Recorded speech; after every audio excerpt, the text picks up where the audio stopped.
And welcome apprentices. I am the Wizard of Winterhold, a laughing tombstone. Skyrim's mages have had a problem since almost the first day of release in 2011. For anyone and everyone who has abandoned magic, I would like to remind you why you left. I don't expect anyone to remember the finer points of why magic is considered terrible, just that it is. New mages will find that the damage you can do is promising, but drops off a cliff and into oblivion, skipping a few times along the way. All weapons have a set damage, just like magic does, but there's a key difference. It's easy to increase the damage done with most melee weapons through the use of a grindstone. By the time you're at level 40, it stops really being up for debate. A warrior would do more damage, and a thief would do it much more quickly. I can't just take a fireball to a grindstone and expect Skyrim to agree with that. The game just doesn't let you increase magic damage like you can with a melee weapon. While that is an expectation, it also leaves a major problem. The magician will only ever do a few hundred points of damage at most. Difficulty decreases the damage you do, so that's far less if you're playing on legendary like I do.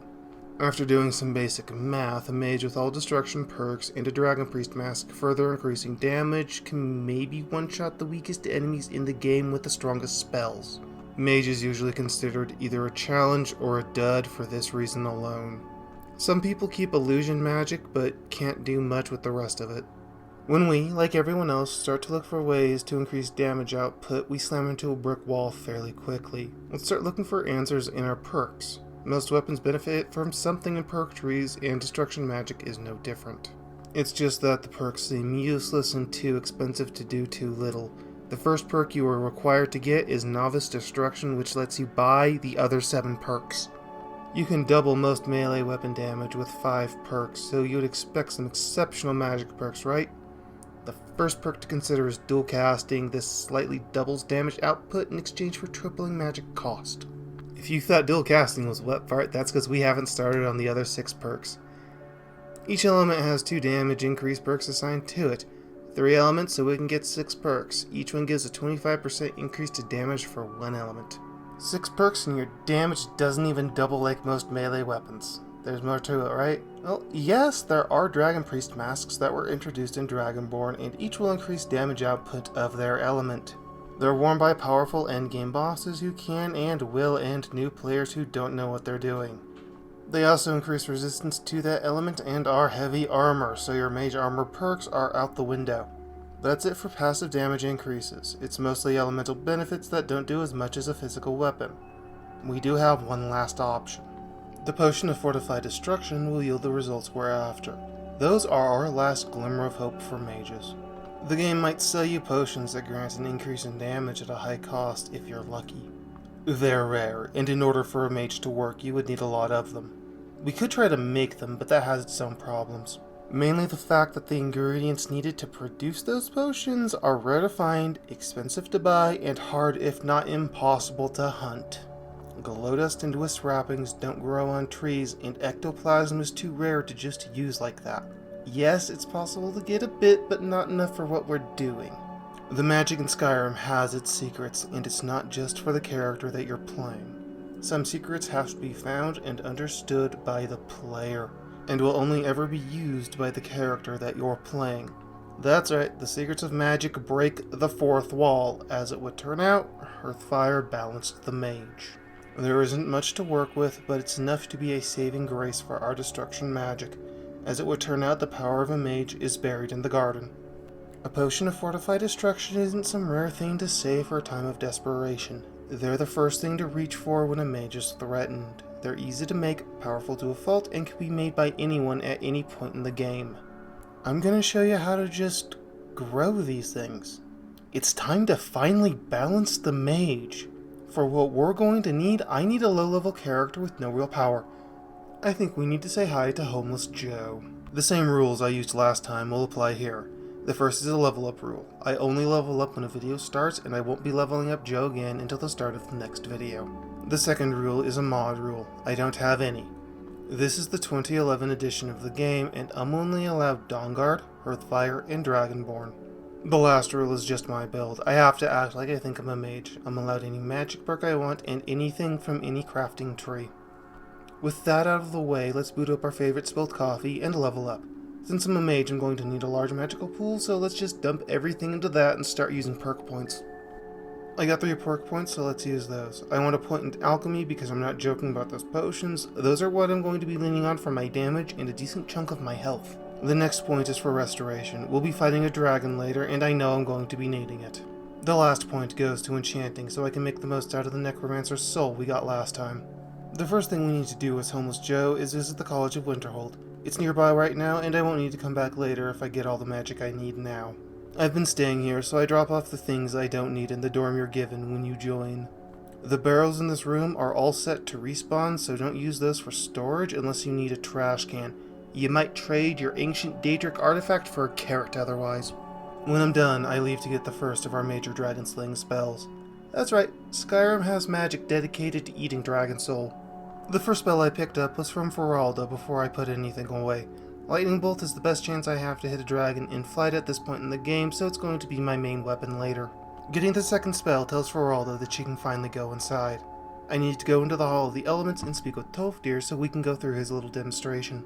He gives us Lesser Ward for free and uses it to show that wards can be used to stop magical attacks. It's usually a bad idea to present a ward to a mage. This demonstration is the only time I ever really do. That's all the magic I need to slay a dragon. We're ready to fast travel to Whiterun to gather the ingredients that we need. Since I'm off to the stables, I haven't really walked down this road yet, so the companions are still here fighting this giant. I'm sure they'll be fine, so I go to the local farms and harvest as much wheat as I can. It's the first ingredient we need to make a Mage Rage potion. The game will never call it that. I named the recipe. I'm also gathering the ingredients in the most convenient order I know to acquire them. The next ingredient we need is going to be the glowing mushrooms. These are going to be the base for our potions. I could get some in Bleak Falls Barrow, true, but that's where I want to show off our potions, so I'm going to need a different source.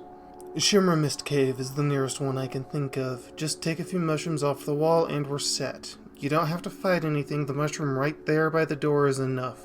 I went to collect as many mushrooms as I could find and found that the circular room with these waterfalls is the last one you can access without the Falmer noticing you. I leave before things get serious and go to Hamvir's Rest to collect our last ingredient. Taking down these skeletons, walking around is no big deal. The Nightshade flower has a reputation for poison, but there's a single effect that it can draw out in potions: Fortify Destruction. We need a place to grow the plants we just picked. Anyone who has ever built one of the Hearthfire houses already knows where I'm going with this. What I'm doing can be done with any house that you build yourself. We just need to go to the local inn and buy a bottle of Blackbriar mead.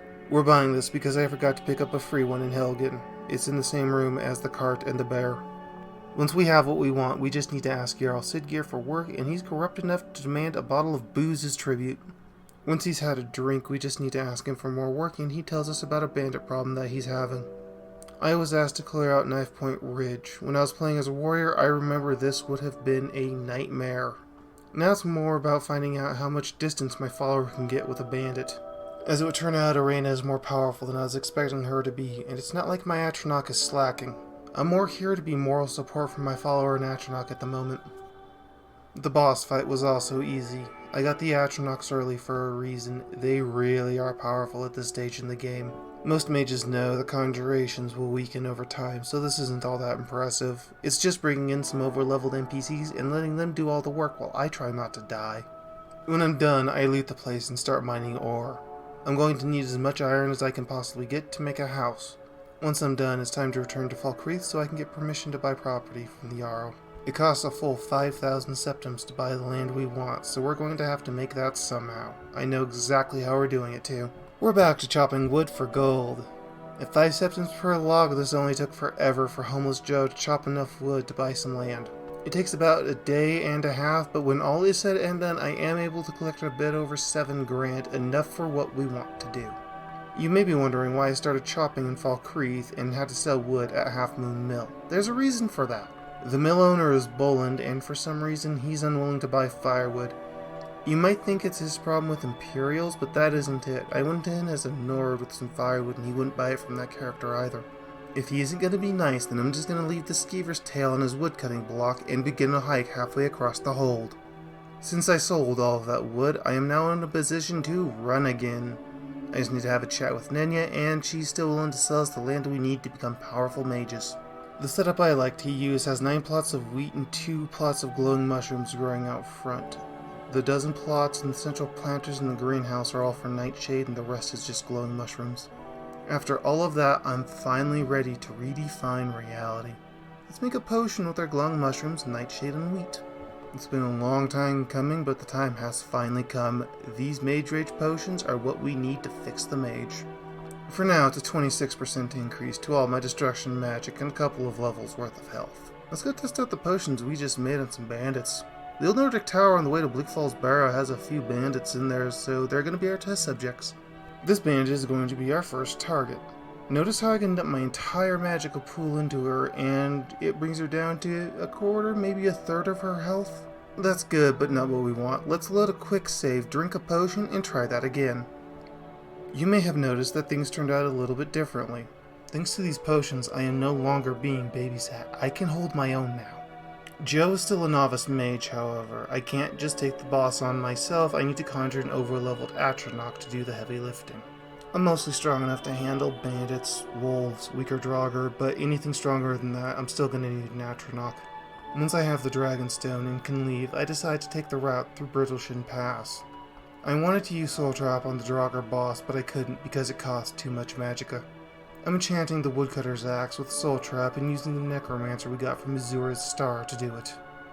Choppy is set to 1 second, so I can use it to collect souls if I start wailing on something that's just about gone. When I have what I want, it's off to introduce ourselves to the nobles of Whiterun. I get to play a game of Race the Powerful Jarl to his court wizard, and I win! It doesn't matter because his boss isn't introducing me, so Farngard doesn't believe me.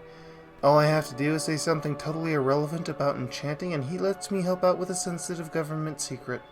As soon as I hand over the Dragonstone, Irileth tells us that the plot is still happening and wants me to go through a cutscene.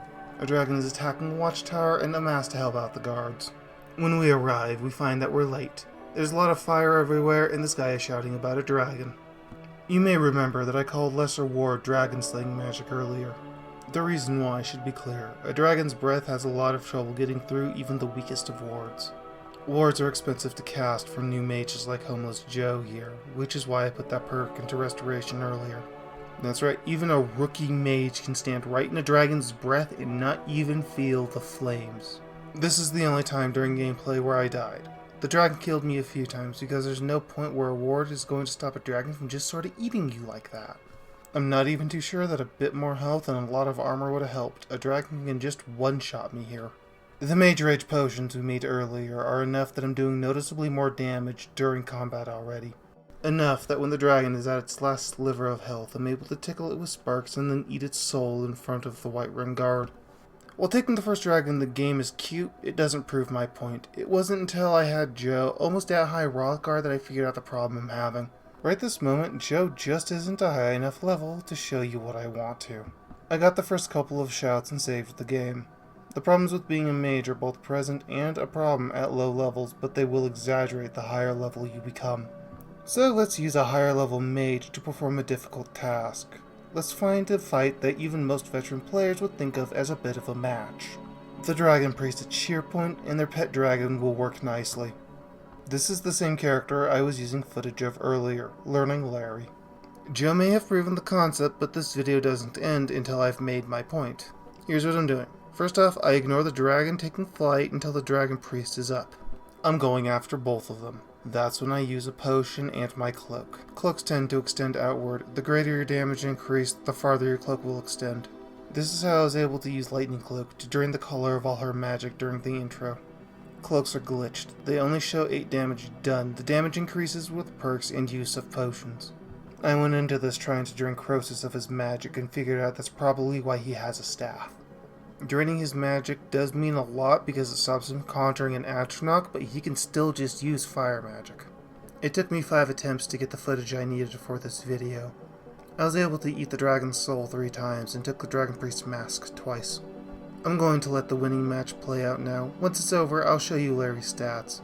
Thank you for watching, and if you would like to support the channel so I can make more content like this, then please check out the Substack link in the description below for access to the strategy guide that I'm writing.